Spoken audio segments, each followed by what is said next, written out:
WNST, Towson, Baltimore, and WNST.net.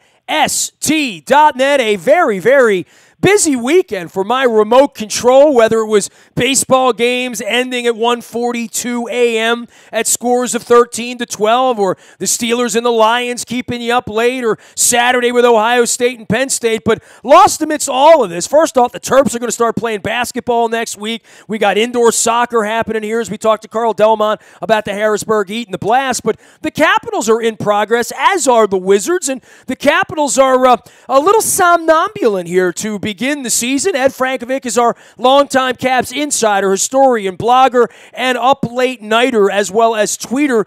Ed, I'm not going to lie to you, man. With the World Series going on and the Steelers playing on a Sunday night, on a Saturday night where there's parties going on and Steve Smith's retirement, and I had all sorts of things happening over the weekend, I have drifted a little bit from the Caps here, and it appears as though the Caps out on the West Coast have drifted a little bit. The nice effort against Edmonton, nice efforts, but not getting the points, and certainly at this point not amongst the elite of the NHL right now, right? They're sitting sixth place in the Metropolitan Division at 5-6-1, and they're really in seventh. Carolina just hasn't played enough games. They are at 500. So the Capitals are struggling. They got off to a decent start at 3-1-1, and then when the Matt Niskanen injury hit, things have really, really unraveled a bit. The Capitals are 2-5 without their best defenseman in the lineup. He's got at least 3 more games to miss. He's got a hand injury. The Capitals went out west, Western Canada, and just had a rough go, a 1-2 swing, and they got blown out in Vancouver. They really played horrible. There's no two ways about it. Everybody was bad from the goalie on out, and Coach Trotz really lit into the team and said, look, we can't keep trying to play like last year's team. We don't have the talent. We're missing our best defenseman. We've lost a lot of players. And in that game on Thursday night, it's fair to point out that Nicholas Backstrom didn't play as well. So Vancouver really ran them out of the barn, if you will, 6-2. They had a little bit of a team bonding event Friday, a little bit of curling in Edmonton, and they came back and they played a really, really I should have gone on this trip, right? I mean, they curled in Edmonton, and I missed out on this. I blew it, man.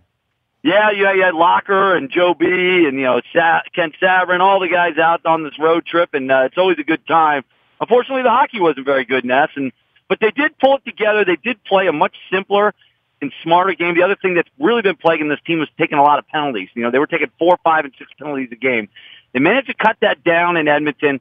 They only had taken 1 penalty going in the third period. They did take 3 in the third, mostly Lars Eller, but they managed to hold on there. And then Sunday night in Calgary, they only took 2 penalties, and they were late in the game. One, unfortunately, was just a horrible too many men on the ice. But what's happening in the league right now is with this bye week that they're jamming in to every team, they're getting a lot of back-to-backs, and teams are struggling on back-to-backs. The Capitals are 0-3. They actually played a solid back-to-back game in Calgary on Sunday night. Then you take a look at Pittsburgh. Pittsburgh's been outscored 29-7 in these back-to-backs. They're 0-4. So that's really getting the teams. Some of these teams are taking advantage of a tired team, but I really like the way the Capitals were hanging in there against Calgary. They had some chances, but a really, really poor play by Dmitry Orlov with about 10 minutes to go. It's a 1-1 game. You're on the back end of a back-to-back, and he tries to skate through the other team at the blue line, and that's one thing that's really plagued the Capitals. I blogged about this out at WNST.net, is trying to make that play at the blue line really cost you, and we saw it cost them when they had all the talent with Pittsburgh in the playoffs last year, and with less talent, it's going to cost you even worse. And sometimes these guys just have to make the simple play, get the puck going north to south, on net, behind the net. That's what Barry Trotz is asking the guys to do. It's what they did in Edmonton. They need to really get back to basic hockey, play that simple game, and not take many penalties, and hope they can just ride this out till Niskanen's back, hopefully the middle of next week. You mentioned injuries, and you look at Ovechkin and how he played the first week and shot out of a cannon and scoring all the goals. That sort of goes away as the lines sort of dissipate and you start to take on these injuries. And then you have to look up and say who's playing well and who's not. Who's playing well for the Caps right now, Ed? I like the effort TJ Oshie brings every night. Oshie's playing well, and I think Nicholas Backstrom is. I mean, you see what happens when he's out of the lineup. It's just a disaster. And I think Ovi's playing well, too. He's piling up points. He's not getting goals lately, but he had 3 assists in Edmonton. He was a big factor in the game. So the Capitals are getting good performances from those 3 guys. Kuznetsov has been a roller coaster. I was very, very much all over him after his effort on Thursday night. When Backstrom went out, they really needed Kuznetsov and Lars Eller to play well, and both of them were terrible in Vancouver. Just awful. Kuznetsov takes a terrible penalty when it's 1-0. Eller on Saturday took penalties. I did like Eller's game a lot better on Saturday against Edmonton. But again, he made some mistakes on Sunday night. So he's got to get more consistent. They're paying this guy money to be a quality third-line center, and he's not doing it. Kuznetsov, my big problem with Kuznetsov is his defensive zone coverage. He has a tendency to lose his man in his own zone, and that's resulted in some big goals against. But playing well, I would say Ovechkin, Oshie, Backstrom, and then Brooks Orpik. Believe it or not, Brooks Orpik's been their most consistent defenseman on the back end. He's been very solid. He's playing a lot more minutes than he's supposed to play. This guy's 37 years old. He's logging a lot of time back there. He's been very consistent, and I think with Niskanen out, he's been the defenseman who's been the most solid. And the guy I've liked, the young guy I've liked that's come in is Madison Bowie. He's come up from Hershey when Niskanen got hurt, and he's playing about 15 minutes a game, and he's doing all the little things. He's playing a very smart game, and this kid's got a lot of potential. I think he's going to be a very good, solid NHL defenseman for a lot of years to come. And then the other thing, the goaltending's been good. Holtby had a bad game in Vancouver, but I don't know how, and Grubauer had a bad game. I think it was against Philly. But other than that, and those are back-to-backs when they're getting shelled, Holtby and Grubauer have been great. I mean, Grubauer gave the Capitals every chance to get a point or a win on Sunday night, and the biggest reason the Capitals won on Saturday night in Edmonton was because of Braden Holtby. He was dynamite against Connor McDavid and crew. So those are the guys that are playing well. It's just a handful right now. There's a lot of other guys. Devontae Smith-Pelly, he's been pretty good, but they've got too many guys that have been inconsistent and not making the right plays.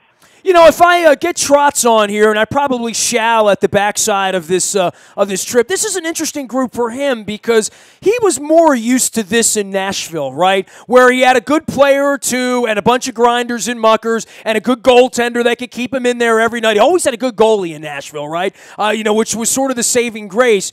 You know, this is more accustomed to where Trotz is instead of walking out onto the ice with the 27 Yankees every night, which he's done for the last couple of years. I mean, they've had the most amount of talent and they haven't won. This is one of those years where they're not walking onto the ice almost any night where the ice is lopsided with talent. That's not going to happen for them anymore, and that's why they're under 500 right now. No, it's not, and I think that's what you're seeing in the league right now is, and you see this in football, is the salary cap. It's starting to balance things out. You know, you have to really select who you can keep with these transition contracts and then these long-term contracts, and even Pittsburgh's feeling it. I mean, Pittsburgh's sitting at 7-5-1. It's not like they're setting the world on fire either. So, you know, the Devils are hot at 8-2 start. You really have to get production from your young guys. And the Capitals, they still have a very talented team. What really is hurting them right now is they lost their number one defenseman. In the past, they could have absorbed this when you had a Carl Osner and you had a Nate Schmidt still on the roster. But expansion and salary cap has evened the playing field. So, Trotz has a history of dealing with a roster that's not real high end. What he has always done well, what he's always had is the goaltending, as you pointed out, and he's always had a strong blue line. I mean, they had Shea Weber and, you know, they had Ryan Suter there for many years and Roman Josi, and, you know, so he's had very good blue liners and he's been very good at developing blue liners. That's one of Barry Trotz's strengths, and I think he's going to develop Madison Bowie into a very good defenseman.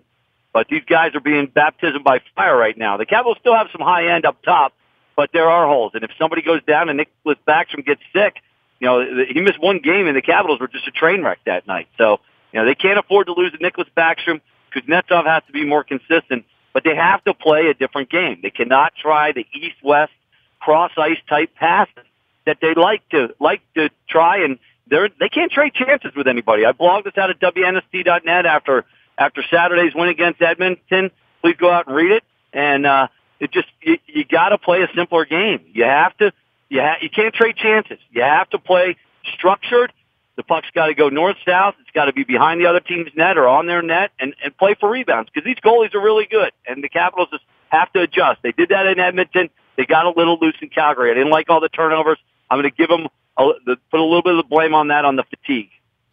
He is Ed Frankovic, and you can follow his work at Ed Frankovic out on Twitter and, of course, at WNST.net, doing all things Caps as this incredible sort of road run here goes on out onto the West Coast. Vancouver, Edmonton, Calgary, they've sort of survived and suffered this thing, and now get a couple of days off and an opportunity to come home against the New York Islanders. They'll go up to Boston this weekend. Arizona comes in on Monday. The schedule sort of loosens up here a little bit, but they are going to play a lot of hockey. I mean, to your point, they play Saturday, Monday, and Tuesday night. I don't remember them playing Saturday, Monday, and Tuesday very often, Ed.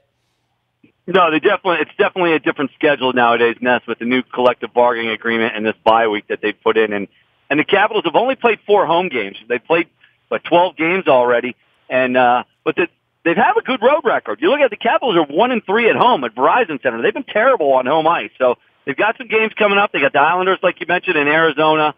They have to start winning these games at home. They have to start getting on teams early. That's another problem the Capitals have right now is they're not scoring that first goal. And when you're chasing the game, you tend to do things that are out of your comfort level. And that's when you make the mistakes trying to get even. You try that pass you probably shouldn't try. And Edmonton, the Edmonton game on Saturday, they got down 2-0, and it was looking like it could be Vancouver all over again. And the team is really at a crossroads. I really like the way they stuck together. And, Holtby made a huge save when it was 2-0, because if it goes 3-0, they probably lose that game. Holtby makes a huge save, but they managed to stabilize the ship. John Carlson made a good play, and John's got to be more consistent. He's playing 26, 27 minutes a night. They got to get more consistency out of Carlson. But he makes a great play. The Capitals score with like 18 seconds left in the first period, and then they got a little bit of confidence and patience, and they played their game. Patience is really key for these guys right now, but they have to find a way to get out in front early and get a lead and kind of change the dynamic and put the pressure on the other team. That's what's not happening right now. Couple of trends around the league because we don't talk too often. Obviously, the Lightning playing great hockey. Devils have been good. The Senators have been good. Certainly the story in the league, though, has got to be the Vegas Golden Knights, right? Yes, just an amazing start. And to beat the Chicago Blackhawks really kind of legitimized them for me. I mean, I was kind of poo-pooing them a bit when I'm seeing they're beating Arizona and some of these lesser teams. But, when they went out and they really stuck it to Chicago, I had to open my eyes a little bit and say they've got a pretty good team. Now, they do have some big issues right now in net. Fleury is out and Subban is out for the Vegas Golden Knights. So they're down to some of their younger goalies they're playing right now. They've got a really strong defense, and that's what they're working off of right now. They're getting some teams coming out there, and maybe they're enjoying the Vegas life a little bit. That's got to be a little bit of a home ice advantage, as you know. Sin City can certainly entice the opponents, but they're making teams pay right now. They're off to a good start. We'll see if they can keep it up. I mean, this is a long, long season, as you know. The Capitals have 70 more games, so a lot of people are panicking, saying, "Oh, this isn't the same team. They're going to miss the playoffs." Let's pump the brakes on that a little bit. This is still a very good team. And right now, they're without their top defenseman, and they played 8 road games, and they've had a very tough schedule. So I really think the fan base has to calm down a little bit. They maybe been a little bit spoiled, absolutely spoiled by the way this team played in the regular season the last couple of years with the President's Trophy. They're not going to win the President's Trophy this year, but who cares? They need to build their game and be solid so that when they get into the playoffs, they're playing the right way. Play the right way. Get the puck going towards the net, behind the net, not this cross-ice stuff. Be much more solid defensively. You can't try to skate through the whole team at the other blue line like Orlov did on Sunday night. It's a process here. It's going to be much more like the Trotz's first year, just trying to piece it together, find out who the right guys are, develop some young guys so that they're ready for the postseason.